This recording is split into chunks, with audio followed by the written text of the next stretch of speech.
ধলাই জেলার আমবাসা মহকুমার লালছড়ি এলাকায় সোমবার নতুন একটি বেসরকারি মেডিকেল কলেজের ভূমি পূজন ফলক উন্মোচন করলেন মুখ্যমন্ত্রী ডক্টর মানিক সাহা।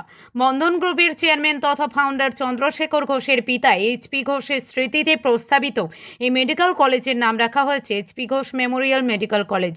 এদিনের অনুষ্ঠানে মুখ্যমন্ত্রীর সঙ্গে উপস্থিত ছিলেন বন্ধন গ্রুপের চেয়ারম্যান ও ফাউন্ডার চন্দ্রশেখর ঘোষ, ধলাই জেলা পরিষদের সভাধিপতি সুস্মিতা দাস, বিধায়ক শম্ভুলাল চাকমা, মনোজকান্তি দেব, চিত্তরঞ্জন দেব বর্মা, স্বাস্থ্য সচিব কিরণ গীতের সহ প্রশাসনের অন্যান্য আধিকারিক ও বিশিষ্টজনেরা। অনুষ্ঠানে বক্তব্য রাখতে গিয়ে মুখ্যমন্ত্রী ডক্টর মানিক সাহা জানান, আগামী বছর থেকে এই মেডিকেল কলেজে পঠন পাঠন শুরু করার লক্ষ্য রয়েছে।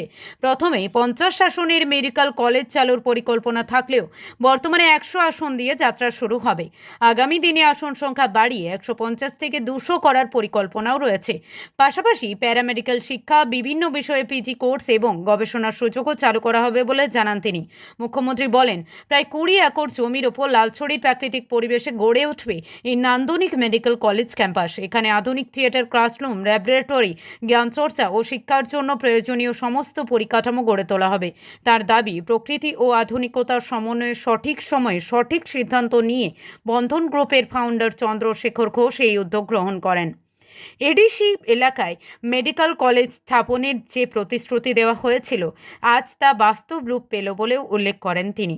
মুখ্যমন্ত্রী আরও বলেন, এই মেডিকেল কলেজ শুধুমাত্র ছাত্রছাত্রীদের উচ্চ শিক্ষার সুযোগ তৈরি করবে না, এর মাধ্যমে ব্যাপক কর্মসংস্থানের সুযোগও সৃষ্টি হবে।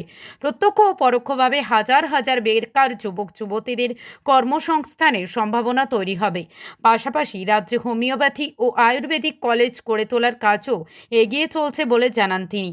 আগামী দিনে ধর্মনগর, কৈলাসহর ও সাব্রুমও মেডিকেল কলেজ স্থাপনের পরিকল্পনা রয়েছে বলে জানান মুখ্যমন্ত্রী। তিনি বলেন, বর্তমানে ত্রিপুরায় দেশ বিদেশের বিনিয়োগকারীরা বিনিয়োগে আগ্রহ প্রকাশ করছেন।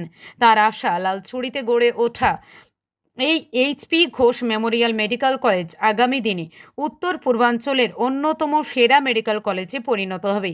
এর ফলে ত্রিপুরার পাশাপাশি পার্শ্ববর্তী অসম এবং উত্তর পূর্ব ভারতের অন্যান্য রাজ্যের ছাত্রছাত্রীরা উপকৃত হবেন। আমবাসা প্রতিনিধি রিপোর্ট, প্রতিদিন ত্রিপুরা।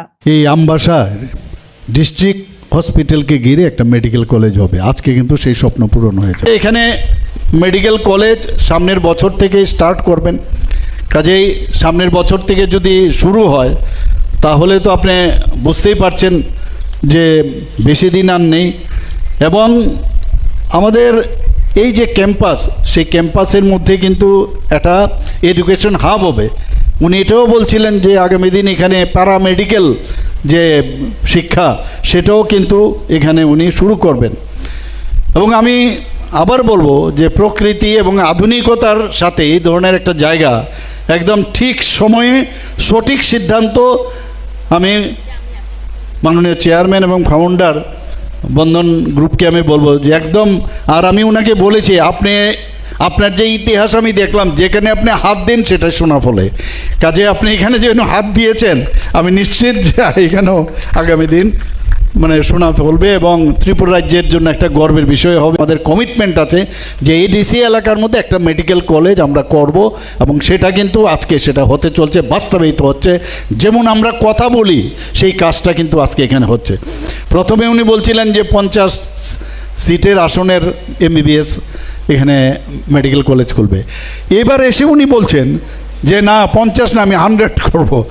অর্থাৎ কি, ওনার মধ্যেও কিন্তু আশ্বাস এবং যে বিশ্বাস, সেটা কিন্তু ওনার চলে এসছে। আমি ওনাকে ধন্যবাদ দেবো এর জন্য। এবং আগামী দিন আমি নিশ্চিত যেখানে 150ও হবে, এটাও বলা হয়েছে 150 থেকে 200 হতে পারে আগামী দিন। এখানে পিজি কোর্স হবে, এখানে নানা রকম রিসার্চ। যে ওনার যে মানসিকতা, ওনার যে চিন্তা ভাবনা, যে ব্রড আউটলুক, সেটা আমি দেখলাম। সেটা আগামী দিন এখানে সবই হবে। এইরকম একটা 20 একর জমির উপর যে লালছড়ির যে পূর্ব যে প্রাকৃতিক পরিবেশ, এইরকম একটা মেডিকেল কলেজেরও খুব দরকার। যে ত্রিপুরা এখন বন্দে ভারতের মতো কিন্তু স্পিডে চলছে, আমি আগে বলে দিলাম। মাননীয় প্রধানমন্ত্রীজি যে স্পিডে এখন বন্দে ভারত চালাচ্ছেন, আমাদের ত্রিপুরাও কিন্তু সেই স্পিডে কাজ চলছে। এর জন্য তার